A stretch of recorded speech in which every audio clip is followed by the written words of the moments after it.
नमस्कार. लीड महाराष्ट्र या बातमीपत्रात आपले स्वागत आहे. महाराष्ट्र देवस्थान इनाम निर्मूलन प्रारूप अधिनियम 2026 कायदा रहित करा, अन्यथा तीव्र आंदोलन करू. हिंदू एकता आंदोलन, मिरज संस्थान आणि महाराष्ट्र मंदिर संघाच्या वतीने सांगली जिल्हाधिकाऱ्यांना निवेदन. हिंदू देवस्थानांचे स्वायत्त अस्तित्व आणि त्यांच्या उत्पन्नाचे स्रोत धोक्यात आणणारा महाराष्ट्र देवस्थान इनाम निर्मूलन प्रारूप अधिनियम 2026 कायदा रहित करावा, अन्यथा तीव्र आंदोलन करू. या मागणीचे हिंदू एकता आंदोलन, मिरज संस्थान आणि महाराष्ट्र मंदिर महासंघाच्या वतीने मुख्यमंत्र्यांच्या नावे असलेले निवेदन सांगलीच्या निवासी उपजिल्हाधिकारी डॉक्टर स्नेहल कनिचे यांना देण्यात आले. हिंदू एकता आंदोलन आणि मंदिर महासंघाची मागणी योग्य असून या संदर्भात शासनाकडे भूमिका मांडू असे आश्वासन त्यांनी यावेळेला दिले. जिल्हाधिकारी कार्यालयात निवेदन सादर करण्यासाठी हिंदू एकता आंदोलनाच्या वतीने माजी आमदार नितीन राजे शिंदे, मिरज शहराध्यक्ष सोमनाथ गोटखिंडे, दत्तात्रेय भोकरे, जिल्हा उपाध्यक्ष राजू जाधव, अवधूत जाधव, सचिन भोसले, विजय सिंह राजपूत, श्री ज्ञानगिरी मठाचे शिवप्रसाद सातपुते, उद्योजक दिगंबर कोरे, मिरज येथील श्री वीरभद्र मंदिराचे विश्वस्त अशोक कबाडे, गोकुळनंदन गोशाळेचे नितेश जाधव, गोपाळ कृष्ण गवळी, समाजाच्या कृष्ण मंदिराचे मनोज गवळी, राजू गवळी, हिंदू जनजागृती समितीचे संतोष देसाई, मंदिर महासंघाचे संजय घाटगे, गोंधळी समाजाचे नितीन भोरावत, अधिवक्ता सुमित ठाणेदार यांच्यासह अन्य अनेक मान्यवर उपस्थित होते. हिंदू देवस्थानावर अन्याय करणाऱ्या या प्रस्तावित कायद्याला सांगली जिल्ह्यातील हिंदू मतदारांनी निवडून दिलेल्या हिंदू आमदारांनी येत्या पावसाळी अधिवेशनात कडाडून विरोध करावा. हिंदू एकता आंदोलनाच्या माध्यमातून हा कायदा आम्ही रहित करण्यासाठी रस्त्यावर उतरून आंदोलन करू, अशी चेतावणी यावेळी हिंदू एकता आंदोलनाचे प्रदेशाध्यक्ष माजी आमदार नितीन शिंदे यांनी दिले.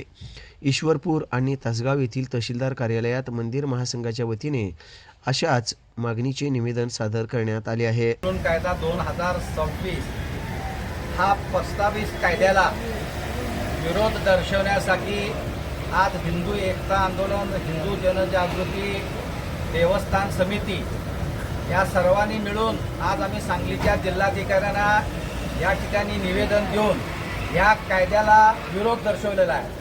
हा कायदा पावसाळी अधिवेशनामध्ये मंजुरीसाठी येणार आहे. तरी माझी या जिल्ह्यातल्या सर्व हिंदुत्ववादी मतावर निवडून आलेल्या सर्व हिंदुत्ववादी आमदारांना विनंती आहे की आम्ही जो विरोध केला आहे तशा पद्धतीनं त्या ठिकाणी आपण विरोध करावा.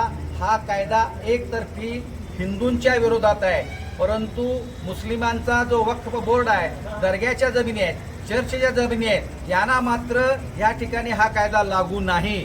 तर हा हिंदूंच्या देवस्थानावर वरवंटा फिरवणारा आणि बिल्डरांच्या घशामध्ये कोट्यावधी रुपयाच्या जमिनी घालण्याचा हा डाव हा सर्वांनी मिळून उधळून लावला पाहिजे. या कायद्याला आमचा पूर्णपणे विरोध आहे. हा कायदा लागू करायचा असेल तर तो सर्व या ठिकाणी हिंदू देवस्थानं असू देत, मुस्लिमांची देवस्थानं असू देत, ख्रिश्चनांची देवस्थानं असू देत, त्या सगळ्यांना लागू केला पाहिजे. परंतु त्या ठिकाणी फक्त हिंदूंच्यासाठीच हा फक्त कायदा सरकार आणते, ह्याला आमचा पूर्ण विरोध आहे. कोणत्याही परिस्थितीमध्ये हा कायदा या राज्यामध्ये आम्ही लागू होऊ देणार नाही. वेळ पडल्यास रस्त्यावर उतरून याच्या विरोधात मोठं आंदोलन उभा करून हा कायदा आम्ही उद्ध्वस्त करून उधळून लावू, अशा पद्धतीचा इशारा हिंदू एकता आंदोलनाच्या वतीनं मी या ठिकाणी देतो. मी संतोष देसाई, हिंदू जनजागृती समिती संघटक. आज आम्ही सर्वांनी मिळून वेगवेगळ्या संघटना आहेत, हिंदू एकता आंदोलन आहे, मंदिर महासंघ आहे, आज आपण जिल्हाधिकाऱ्यांना एक निवेदन दिलेलं आहे. महाराष्ट्र सरकारने काय केलेलं आहे तर एक देवस्थान म्हणजे मंदिर देवस्थान इनाम जमिनी निर्मूलन कायदा 2026 याचा एक प्रारूप तयार केलेला आहे.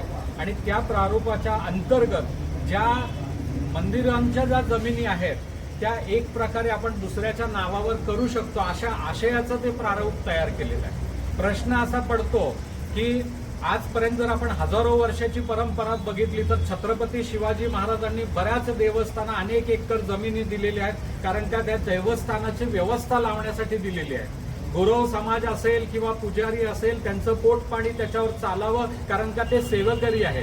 आज ह्या जमिनी जर दुसऱ्यांना देत असेल तर या देवस्थानच्या इनाम जमिनी संपणार आहेत आणि भूमाफियांचं सगळं इथं चालू होणार आहे. तर हे कुठंतरी थांबलं पाहिजे. एक प्रकारे हा मंदिर नष्ट करण्याच्या दृष्टीनं कुठेतरी पाऊल चाललेलं आहे असं आम्हाला वाटतं. त्याचबरोबर भक्तांची एक प्रकारे म्हणजे मंदिराची भक्तांची एक प्रकारे पिळवणूक आहे असं आम्हाला वाटतंय. तर या दृष्टीनं सरकारनं यावर विचार करायला पाहिजे आणि हा कायदा करू नये अशी आमची अपेक्षा आहे. तर समस्त हिंदुत्ववादी संघटना तर्फे आम्ही हे निवेदन दिलेलं आहे. नमस्कार.